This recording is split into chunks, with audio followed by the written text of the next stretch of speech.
nouvelles élections en vue de doter la Fédération congolaise de handball de dirigeants auront lieu le 3 juin 2021 à Talangaï. L'information a été annoncée au cours d'un point de presse organisé par le Comité national olympique et sportif congolais le 20 mai 2021. Selon André Blaise Bolé, premier vice-président du Comité national olympique et sportif congolais, cette décision a été prise d'un commun accord avec la Fédération internationale de handball. L'instance mondiale avait ordonné à la Fédération nationale d'organiser des élections avant le 5 juin 2021, après la sentence de la Chambre de conciliation d'arbitrage et du sport, laquelle avait invalidé les élections du 19 décembre 2020, fragilisant ainsi le bon fonctionnement du handball congolais.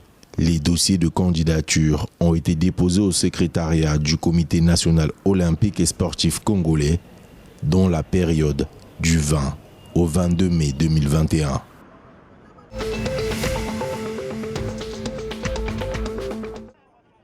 Au Gabon, le ministère en charge du commerce et des petites et moyennes entreprises vient de lancer le concours national de l'invention et de l'innovation technologique. Selon une note de la Direction générale de l'Office gabonais de la propriété industrielle, les inscriptions auront lieu du 25 mai au 31 août 2021.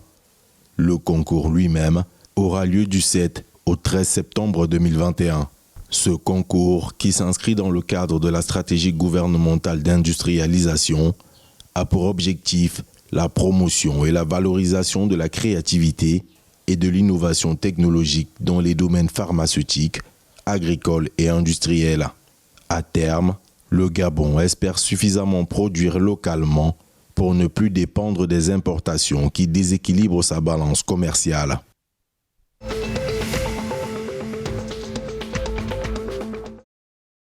Ce 25 mai 2021, la Banque des États de l'Afrique centrale a mis à la disposition des banques en activité dans cet espace communautaire une enveloppe de liquidité de 250 milliards de francs CFA. La Banque centrale maintient ainsi son enveloppe hebdomadaire initiale au profit des établissements de crédit, en dépit de l'augmentation de la demande des banques observée depuis le début de l'année 2021. Au cours du seul mois de mars 2021, une enveloppe record de 1213 milliards de francs CFA a été injectée dans le secteur bancaire de la CEMAC. Selon la Caisse autonome d'amortissement du Cameroun, les établissements de crédit de la sous-région n'avaient jamais capté autant de ressources lors des opérations hebdomadaires d'injection de liquidités de la Banque centrale sur une période d'1 mois.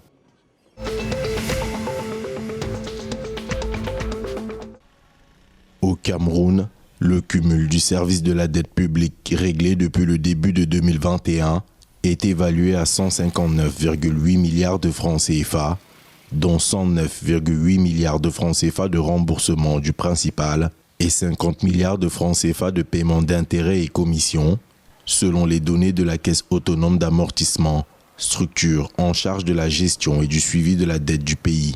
S'agissant de la dette de manière générale, elle est évaluée au 30 avril 2021 à près de 11 milliards de francs CFA contre 10 367 milliards de francs CFA au 31 décembre 2020. Le montant de la dette actuelle est réparti comme suit: 9 595 milliards de francs CFA comme encours de la dette directe de l'administration centrale, avec 6 783 milliards de francs CFA de dette extérieure et 2 810 milliards de dette intérieure. La dette des entreprises publiques, quant à elle, est estimée à 939 milliards de francs CFA. La dette intérieure est évaluée à 469,4 milliards de francs CFA, tandis que la dette extérieure est fixée à 455 milliards de francs CFA.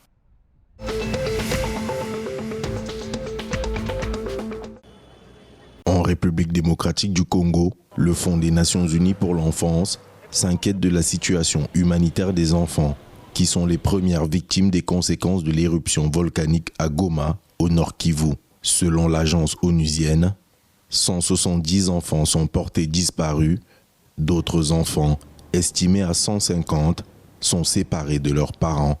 En dépit des activités sismiques qui se sont intensifiées, la population de Goma commence à regagner la ville. Cependant, des appels à la prudence sont lancés dans la province du Nord Kivu.